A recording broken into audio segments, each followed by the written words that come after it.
जय श्री राधे। पूज्य श्री सद्गुरुदेव भगवान के चरणों में प्रणाम। पूज्य श्री प्रेमानंद जी महाराज कहते हैं कि नाम जप में मन नहीं लग रहा, कहीं ये गलतियां तो नहीं हो रही हैं आपसे। पहला, संतों की निंदा। भक्त संत साधु भगवान के अपने अंश हैं, उनकी निंदा करना सीधे भगवान को ठेस पहुंचाना है। इससे नाम का फल नहीं मिलता। अगली बात है, भगवान के नामों में भेदभाव। राधा, राम, कृष्ण, नारायण, शिव, शक्ति, सब नाम भगवान के ही हैं। किसी नाम को बड़ा छोटा मानना भी अपराध है। हर नाम समान रूप से दिव्य और शक्तिशाली है। तीसरी बात है गुरु का अपमान। गुरु ही नाम देते हैं, मार्ग दिखाते हैं। उनका अपमान करना जड़ काटने जैसा है। गुरु को न मानने वाला नाम से वंचित रह जाता है। चौथा है शास्त्र निंदा। शास्त्र ही नाम की महिमा बताते हैं, उन्हें झूठा या बेकार मानना भी नाम का अपराध है। बिना शास्त्र श्रद्धा के साधना अधूरी है। अगला पॉइंट है नाम का अर्थवाद। नाम लेने से क्या होगा, यह नाम को सामान्य ध्वनि मानना, यही अर्थवाद है। नाम को हल्का मानना, उसकी शक्ति न समझना। अगला पॉइंट है नाम का सहारा लेकर पाप करना। कई लोग सोचते हैं नाम ले लेंगे तो पाप कट जाएगा। सोचकर जानबूझकर पाप करना घोर अपराध है। नाम को ढाल बनाकर गलत काम नहीं करने चाहिए। आज तक जो पिछले हुए हैं वो हो गए, कोई बात नहीं, लेकिन अब से हम नाम जप करेंगे और कोई अपराध नहीं करेंगे। अगला पॉइंट है नाम की तुलना धर्म, व्रत, यज्ञ आदि से करना। यज्ञ, तप, दान महान है, पर नाम अद्वितीय है। उसे अन्य साधनों के बराबर मानना भी अपराध है। नाम का स्थान सबसे ऊंचा है। अगला है अश्रद्धालु को नाम महिमा का उपदेश देना। जो भगवान से विमुख हों और सुनना ना चाहते हों, उसे जबरदस्ती नाम बताना अपराध है। नाम का उपदेश उसी को करना चाहिए जो ग्रहण करने की इच्छा रखता हो। नाम का महत्व सुनकर भी नाम जप न करना। नाम की महिमा बार बार सुनने के बाद भी यदि आप नाम जप नहीं करते तो यह अपराध है। भगवान ने आप पर कृपा करके आपको नाम की महिमा सुनाई, अब आपके लिए नाम जपना अनिवार्य है। गुरु ने कृपा करके आपको नाम दे दिया, लेकिन आपने अहंकार और इंद्रियों के भोग में डूबे रहकर नाम जपना छोड़ दिया। यह नाम का अनादर है। यदि आपने ऐसा किया तो दुर्गति पक्की है।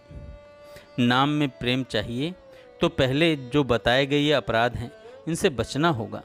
और अगर अपराध हो भी जाएं तो नाम जप ही उसका प्रायश्चित है। नाम जपते रहिए, नाम से ही सब कुछ होगा। नाम से ही सब कुछ होगा। आगे महाराज जी कहते हैं, कई साधक पूछते हैं कि नाम जप नहीं हो पा रहा है तो क्या करें।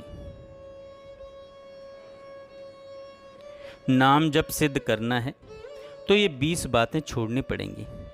पहली बात है भगवद विमुख संग। ऐसे व्यक्ति विषयों से संग न करें जो गुरु या इष्ट के प्रति अविश्वास जगाते हों। उनकी बातें सुनना, चिंतन करना भी भक्ति को बाधित करता है। दूसरा है अधिक बोलना। मौन वृत्ति साधक का आभूषण है। ज़्यादा बोलने से निंदा, मिथ्या वचन, वाणी का पाप और मन का विक्षेप बढ़ता है। अगली बात है भोगों की नई नई इच्छा। नवीन भोजन, वस्त्र, इंद्रिय सुख खोजते रहना भजन में तन्मयता खत्म कर देता है। अगली बात है अधिक सोना। तमोगुण बढ़ता है जब ध्यान में रुचि नहीं रहती। नियत समय पर उठना और संयमित दिनचर्या ज़रूरी है। अधिक भोजन करना। जितना चाहिए उससे ज़्यादा खाएंगे तो आलस्य और विषय वासना बढ़ेगी। अल्प आहार साधक का मित्र है। अगली बात है हंसी मजाक में पड़ना। गंदा मजाक और व्यर्थ हास्य साधक का मन गिरा देता है। अगली बात है रिश्तों में अति आसक्ति। स्त्री, पुत्र, नातेदारों में अति ममता साधक को खींच लेती है। अगली बात है क्रोध।